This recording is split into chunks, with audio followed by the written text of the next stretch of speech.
NEET concepts and previous year questions 1988 से 2024। इस video से हम लोग एक नया चैप्टर शुरू करेंगे, चैप्टर 11.1। यहाँ 11 मतलब हो गया क्लास 11 और 0.1 मतलब पहला चैप्टर, क्लास 11 का पहला चैप्टर जो कि है द लिविंग वर्ल्ड।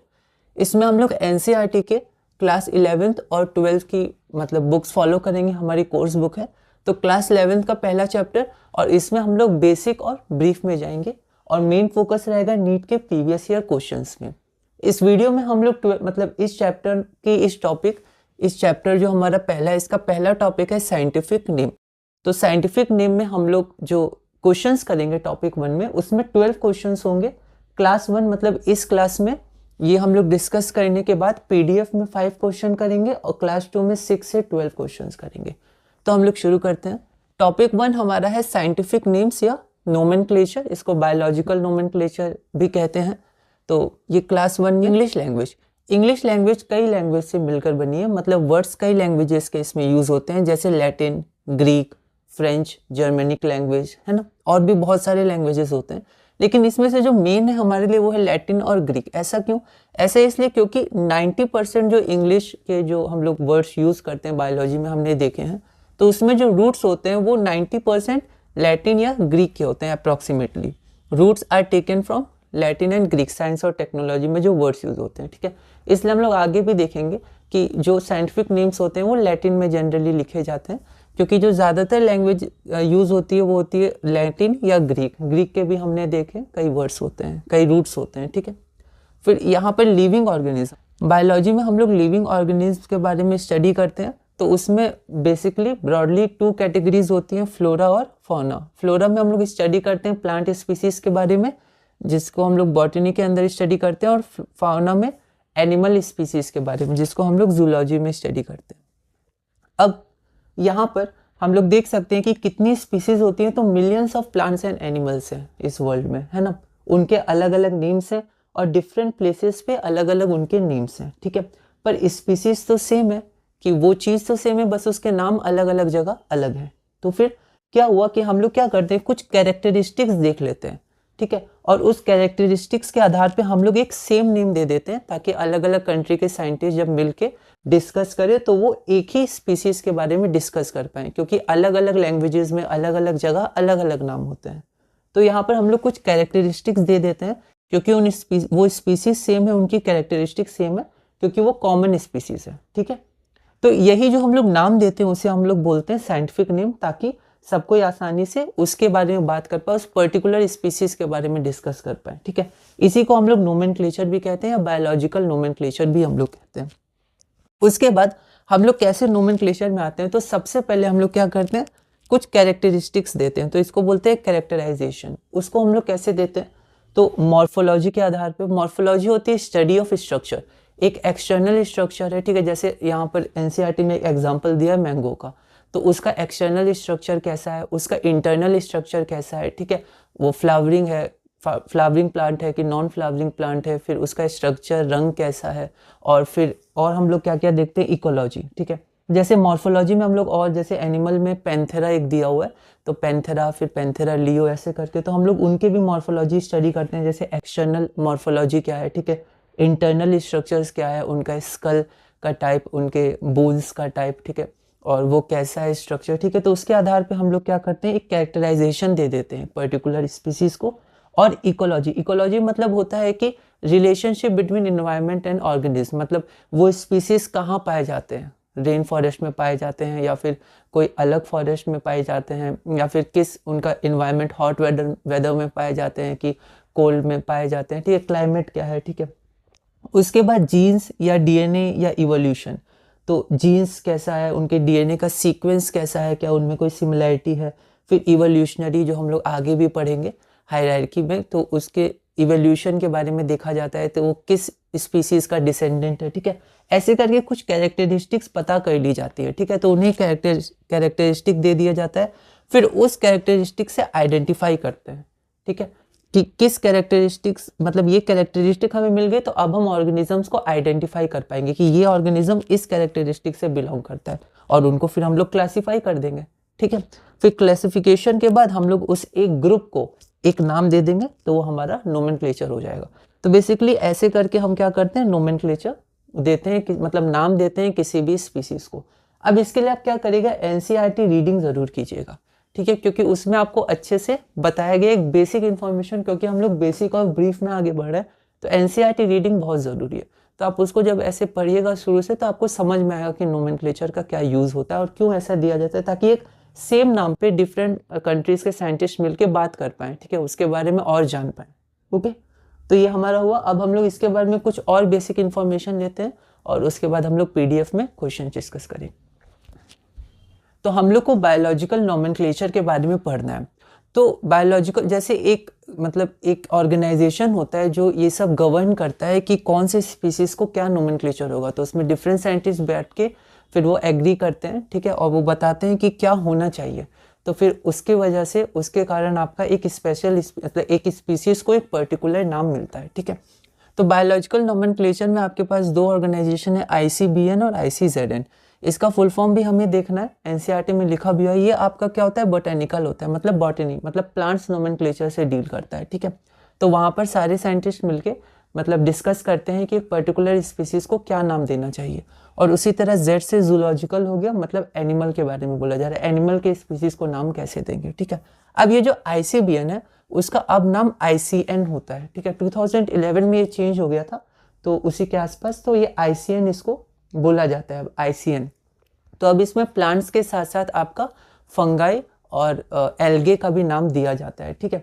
अब जैसे एक फंगाई होता है, प्रोनाउंसिएशन बहुत इंपॉर्टेंट है। जैसे जब आप देखिएगा नोमेनक्लेचर में और बायोलॉजी में जो टेक्निकल टर्म्स है उसमें दो चीज़ों को आप ध्यान रख सकते हैं, और भी बातें हैं जिनमें से दो बातें ये हैं। पहला तो प्रोनाउंसिएशन, उसका प्रोनाउंसिएशन क्या होगा, कैसे आप बोलेंगे, क्योंकि अलग अलग जगह अलग अलग प्रोनाउंसिएशन, मतलब ज़्यादा डिफरेंस नहीं होगा, फिर भी आपको एक दो प्रोनाउंसिएशन मिल सकते हैं, जैसे ब्रिटिश इंग्लिश और अमेरिकन इंग्लिश में स्पेलिंग में, प्रोनाउंसिएशन में थोड़ा अंतर आ सकता है, ठीक है। तो हमारी पहली बात हो गई प्रोनाउंसिएशन और स्पेलिंग, और दूसरी बात हो गई हमारा सिंगुलर प्लूरल। इसमें आप ध्यान रखिएगा, क्योंकि जो रेगुलर होता है हम लोग जनरली S या ES लगा के जो प्लूरल बनाते हैं जनरल इंग्लिश लैंग्वेज में, तो वो यहाँ बहुत कम होता है, वहाँ पर अलग तरह के सिंगुलर और प्लूरल होते हैं, ठीक है। तो उसको आप ध्यान रखिएगा। तो जैसे यहाँ पर फंगाई है, उसका फंगी भी प्रोनाउंसिएशन होता है, फंगाई भी होता है, फंजाई भी होता है, ठीक है। तो हम लोग फंगी बोल सकते हैं, फंगाई बोल सकते हैं, ठीक है। तो यहाँ पर ICN, ठीक है, तो ये फंगाई को, एल्गे को, प्लांट्स को नेम करता है। उसी तरह ये ICZN जो है वो Z हमारा जूलॉजिकल मतलब एनिमल से रिलेटेड है। हमने जैसे केमिस्ट्री में भी देखा है, तो गवर्निंग बॉडी IUPAC है जो नेम करती है ना, international union of pure and applied chemistry. उसी तरह फिजिक्स, पर इसको हम लोग फिजिक्स नहीं बोलेंगे, मतलब फिजिक्स के साथ साथ केमिस्ट्री भी हो सकती है, बायोलॉजी भी हो सकती है, मतलब जो भी वेट और मेजर्स में जो भी यूनिट्स हमारी बनती है, SI यूनिट्स, ठीक है, उसके लिए जो सबसे हेड होता है वो होता है CGPM, ठीक है। तो फिजिक्स के साथ साथ आपका केमिस्ट्री के भी यूनिट्स, जहाँ भी यूनिट्स का यूज़ होता है, ठीक है, तो वो जो गवर्न करती है जो बॉडी वो होती है CGPM। अब CGPM का फुल फॉर्म होता है general conference on weights and measures, है ना। कई बार क्या होता है कि जब हम लोग एब्रिविएशन बनाते हैं तो जनरली हम लोग पहले लेटर से बनाते हैं, जैसे ये C फिर G आना चाहिए, पर यहाँ पहले C आया, ठीक है, पहले G आना चाहिए पर यहाँ C आया। ऐसा क्यों? ऐसा इसलिए क्योंकि ये ओरिजिनल आपका फ्रेंच लैंग्वेज का एब्रिविएशन है। जब फ्रेंच लैंग्वेज में C में कॉन्फ्रेंस पहले आता है, ठीक है, तो जब इसको इंग्लिश में किया गया तो जनरल पहले आया, लेकिन ये abbreviation actually originally French language का है, ठीक है, तो इसलिए CGPM है पर इंग्लिश में जनरल। ओके, तो ये हमारा कुछ बेसिक बातें हो गई, ठीक है। फिर अब हम लोग क्या करते हैं, अब हम लोग बायोलॉजिकल नोमेनक्लेचर के बारे में थोड़ा मतलब बहुत ब्रीफ में पढ़ते हैं, देखते हैं किस तरह के क्वेश्चंस आते हैं, और फिर हम लोग PDF में क्वेश्चंस देखेंगे। तो हम लोग यहाँ पर स्टडी करते हैं बायोलॉजिकल नोमेनक्लेचर, ठीक है। तो बायोलॉजिकल नोमेनक्लेचर में जो सबसे ज़्यादा मतलब यूज़ किया जाता है वो है बाइनोमियल नोमेनक्लेचर। इसे यूज़ किया जाता है। बाइनोमियल मतलब दो टर्म, ठीक है। तो यहाँ पर दो टर्म रहते हैं, तो किसी भी जब हम लोग स्पीसीज का नाम लिखते हैं तो उसका नाम दो टर्म्स में लिखा जाता है। पहला टर्म होता है जेनेरिक नेम या जेनस, और दूसरा होता है स्पेसिफिक एपिथेट या स्पीसीज, ठीक है। अब इसमें कुछ रूल्स हैं, जैसे वो लैटिन में लिखे जाते हैं, तो पहला जो लेटर होता है वो कैपिटल होता है, फिर सब स्मॉल होते हैं, फिर इटैलिसाइज करते हैं, इटैलिक्स में लिखते हैं जब प्रिंट करते हैं, ठीक है। और जब हैंड रिटन लिखते हैं तो हम लोग यहाँ पर अंडरलाइन करते हैं। जैसे ये मैंने हैंड रिटन लिखा है तो यहाँ पर मैं ब्लैक पेन से, ब्लैक मार्कर से यहाँ अंडरलाइन कर देंगे, ठीक है। तो ऐसे करके कुछ यहाँ पर रूल्स होते हैं। तो वो 4 रूल्स हैं बेसिकली। तो इससे क्वेश्चन है, आप जैसे इसके इस पार्ट के जो क्वेश्चन हैं ना वो बहुत पुराने क्वेश्चन हैं, ठीक है। रिसेंटली आपका 3 to 4 ईयर्स में ये क्वेश्चन नहीं है इस टॉपिक से। तो इसके जितने भी क्वेश्चन हम लोग करेंगे 12 क्वेश्चन, और भी 1-2 क्वेश्चन थे लेकिन मैंने यहाँ पर 12 क्वेश्चन लिए, तो वो सब बहुत पहले के क्वेश्चन है, ठीक है। कुछ कुछ रिसेंट्स मिल सकते हैं 1-2 क्वेश्चन, लेकिन मैक्सिमम क्वेश्चंस पहले के हैं, 1990s के हैं, 2000s के हैं, ठीक है। तो इसलिए इस टॉपिक में क्या है, थोड़ी थ्योरी है और थोड़ा अंडरस्टैंडिंग है ना। तो यहाँ पर देखते हैं हम लोग कि ये जो बायनोमियल नोमेनक्लेचर ये किन्होंने दिया था, तो कैरोलस लिनियस, इन्होंने ये बायनोमियल नोमेनक्लेचर दिया था, और इनकी बुक थी सिस्टेमा नेचुरे, या इसको हम लोग इंग्लिश में बोल सकते हैं जनरल सिस्टम ऑफ नेचर। ये लैटिन में ही लिखी गई थी, ठीक है। तो ये क्वेश्चन भी आया, पर बहुत पहले आया ये क्वेश्चन, है ना। अब यहाँ पर जो रिसेंट में अगर 2-3 क्वेश्चंस आए जैसे 2019-18 इसके आसपास आए हैं, तो वो ज़्यादातर नोमेनक्लेचर से पूछे गए। तो नोमेनक्लेचर के रूल्स इंपॉर्टेंट है, उनको आप ज़रूर देखिएगा, एनसीईआरटी रीडिंग आप ज़रूर करिएगा। तो इसको थोड़ा ब्रीफ में हम लोग देखते हैं कि जो पहला नाम होता है वो जेनेरिक नेम होता है। जैसे मैंगो, मैंगो का नाम क्या है, मैंजीफेरा इंडिका, है ना। यहाँ पर जैसे अगर हम लोग एक बार में पढ़े तो गलती हो सकती है मैग्नीओसा, क्योंकि मैग्नेट से रिलेटेड है, मैग्नेट वगैरह हम लोग फिजिक्स में देखते हैं। तो मैग्नेट नहीं, ये मैंजीफेरा है, MAN, ठीक है, मैंजीफेरा इंडिका। तो ये मैंगीफेरा इंडिका, ठीक है। तो अब देखिए यहाँ पर मैंगीफेरा भी आप प्रोनाउंस कर सकते हैं या मैंजीफेरा, ओके। तो हम लोग मैंजीफेरा करेंगे, तो मैंजीफेरा इंडिका, ओके। तो यहाँ पर हमारा जेनेरिक नेम, जैसे नाम लिया हमने मैंजीफेरा इंडिका, ठीक है। तो इसमें जो पहला वर्ड है मैंजीफेरा, ये आपका क्या है, ये आपका है जेनस या जेनेरिक नेम, ठीक है। और उसके बाद क्या है इंडिका, तो ये आपका क्या हो गया स्पीसीज या पर्टिकुलर, मतलब इन दोनों को मिला के फिर ये पर्टिकुलर हो गया, ठीक है। तो मैंजीफेरा आपका और भी स्पीसीज के लिए यूज हो सकता है, पर जब उसमें इंडिका लग गया मैंजीफेरा इंडिका, तो ये सिर्फ मैंगो के लिए, ठीक है। तो ये नेम मैंगो को अलग करता है सारी स्पीसीज से, है ना। तो यहाँ पर हम लोग देखते हैं कि जेनेरिक नेम या जेनस, ठीक है।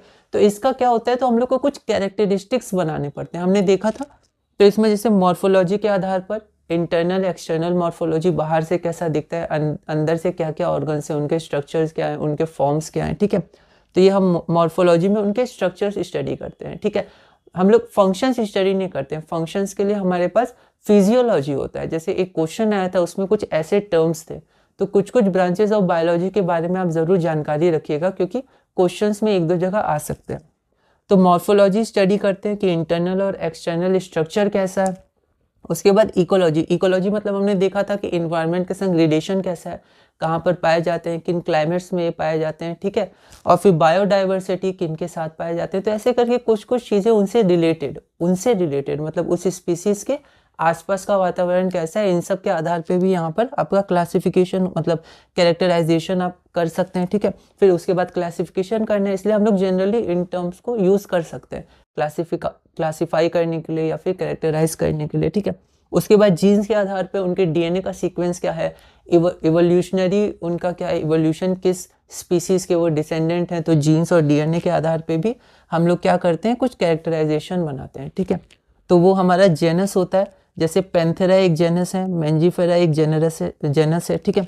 तो पैंथेरा में स्कल का स्ट्रक्चर देखा जाता है, ठीक है। तो पैंथेरा में जो जैसे लायन आते हैं, टाइगर, जैगुआर, ठीक है, तो इनका क्या होता है स्कल स्ट्रक्चर देखा जाता है। अब ये सब क्या करते हैं, दहाड़ते हैं, रोर करते हैं, ठीक है। तो इनके वॉइस बॉक्स उनका स्ट्रक्चर क्या है, तो ये सब सिमिलर होते हैं उनका। तो ऐसे कुछ कुछ क्या होता है कि जिनके पास ये सब होगा वो इस जेनस में आ जाएंगे, ठीक है। फिर मैंजीफेरा क्या है, प्लांट से रिलेटेड है।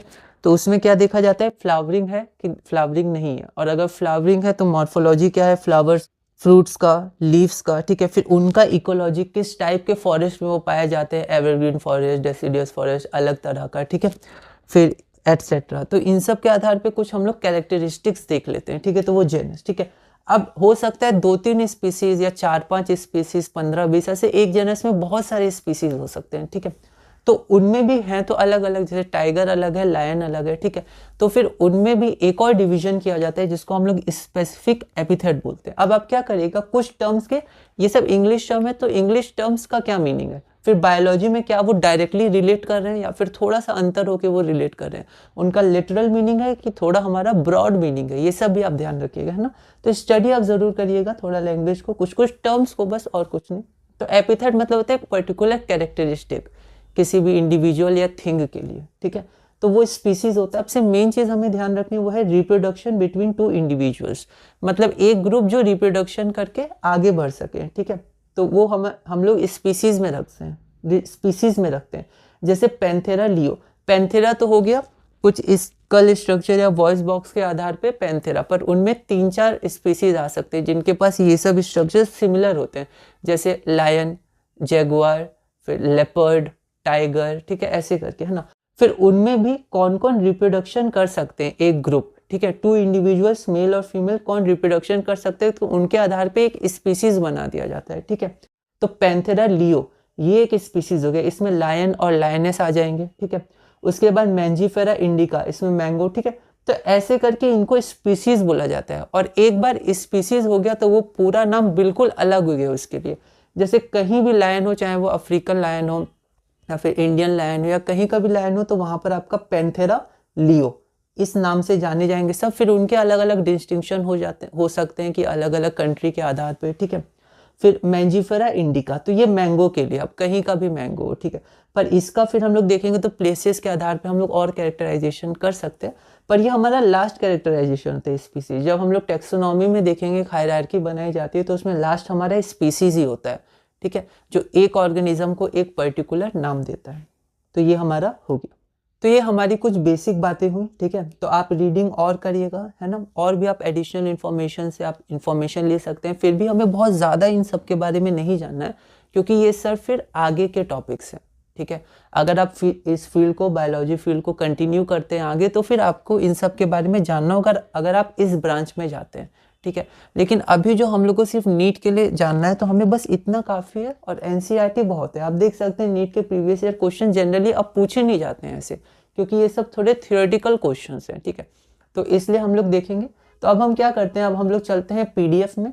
पीडीएफ में इस क्लास में हम लोग 5 क्वेश्चंस देखेंगे, अगली क्लास में हम लोग 6 से 12 क्वेश्चन देखेंगे, और उसके बाद हम लोग टॉपिक 2 पे चलेंगे, जो हमारा लास्ट टॉपिक होगा। मैंने 2 ही टॉपिक में डिवाइड कर दिया इसको, है ना। तो उसमें हम लोग टेक्सोनॉमी और हायरार्की के अनुसार देखेंगे कुछ कुछ कॉन्सेप्ट्स, और फिर अपना ये चैप्टर 1 पूरा करेंगे और चैप्टर 2 की तरफ आगे बढ़ेंगे। तो अब हम लोग पीडीएफ में थोड़ा देखते हैं। क्लास 11 बायोलॉजी एनसीईआरटी हम लोग बोर्ड के लिए नहीं कर रहे हैं, तो हम लोग लैंग्वेज स्टडी नहीं करेंगे, ब्रीफ में आगे बढ़ेंगे।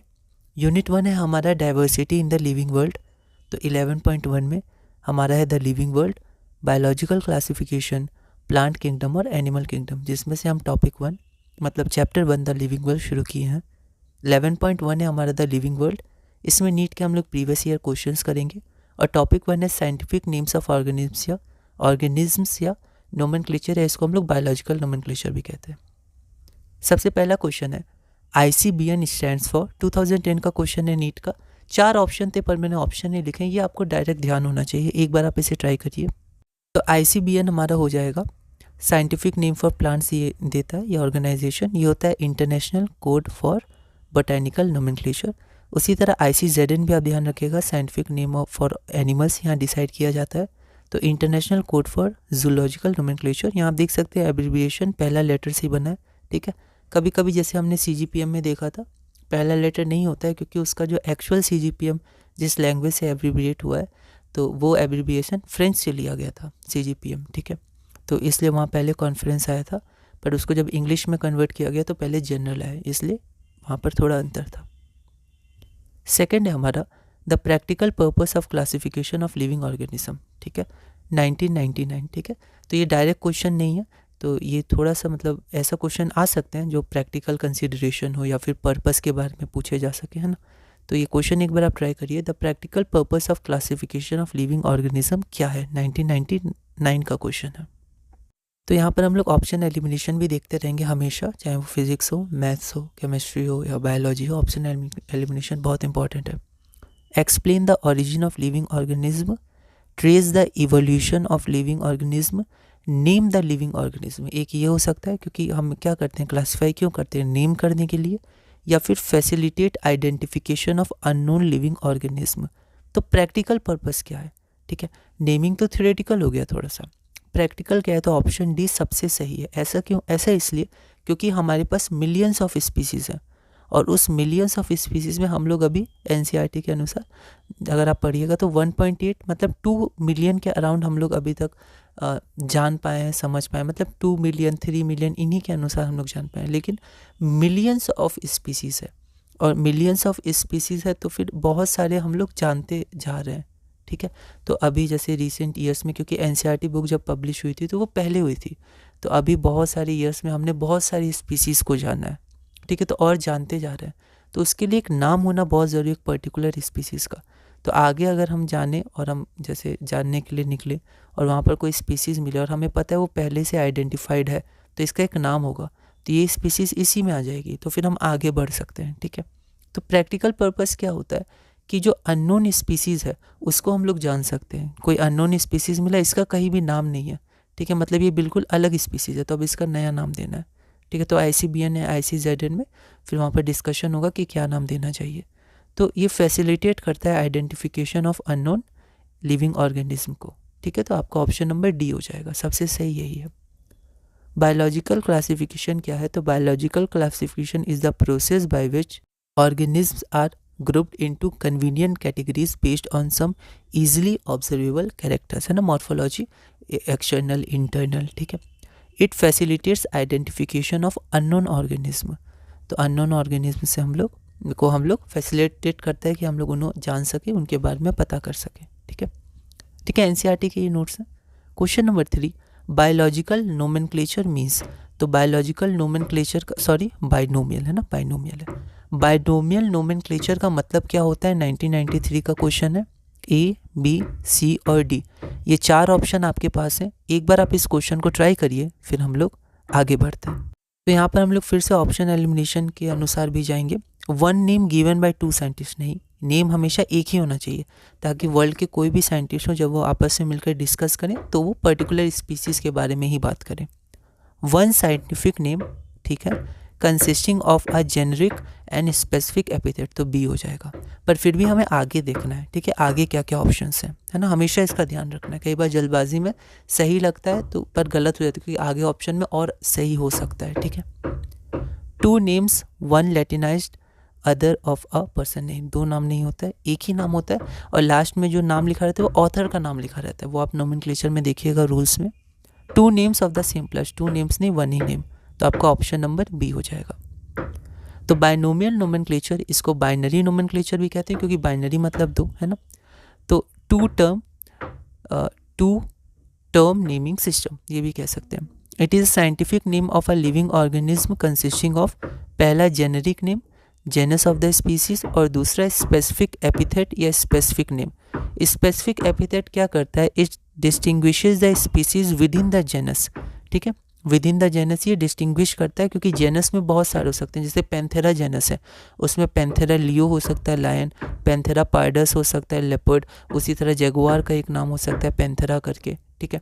फिर आपका एक स्नो लेपर्ड भी आता है, ठीक है। तो ऐसे करके डिफरेंट स्पीसीज़ हो सकते हैं एक ही जेनस में, ठीक है। तो उनको भी अलग करने के लिए स्पेसिफिक एपिथेट या स्पेसिफिक नेम होता है which distinguishes the species within the genus.